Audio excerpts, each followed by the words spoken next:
Donc, exemple, on me dit que les figures suivantes sont équivalentes.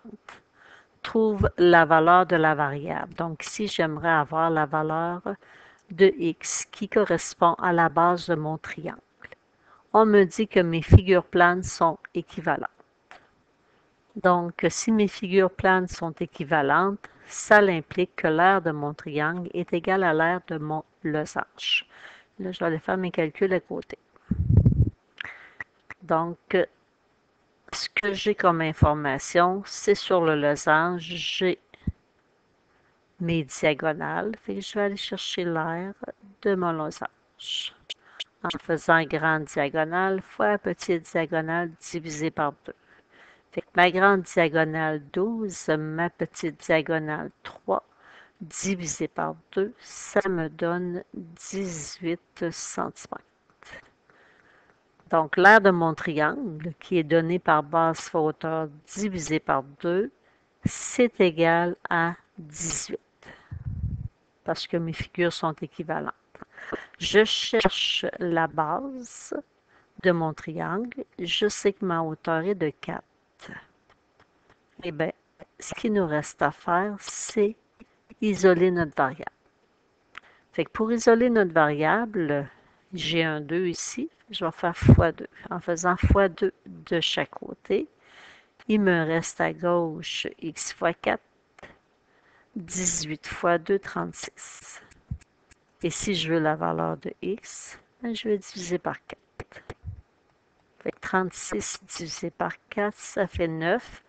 Donc, la base de mon triangle mesure 9 cm.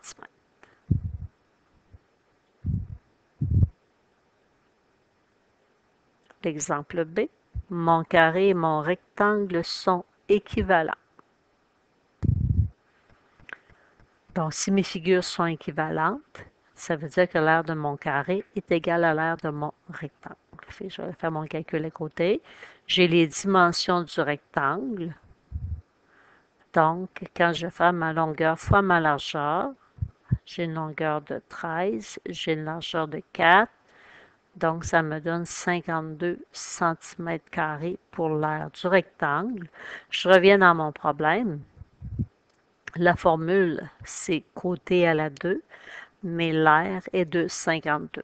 Fait que j'aurais pu écrire x à la 2 parce que mon côté mesure x. Donc, c'est quoi la mesure du côté du carré? Bon, on va faire une racine carrée de chaque côté.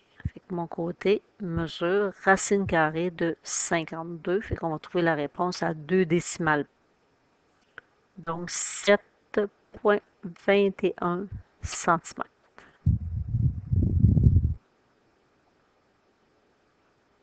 Exemple C. Fait que j'ai un trapèze et un parallélogramme. Donc, mes figures sont équivalentes. L'aire de mon trapèze est égale à l'aire de mon parallélogramme. Fait que l'aire d'un parallélogramme, ça se calcule en faisant la base fois la hauteur. La base et la hauteur sont des côtés qui sont perpendiculaires. Ce n'est pas le côté incliné. Fait que ma hauteur est de 2.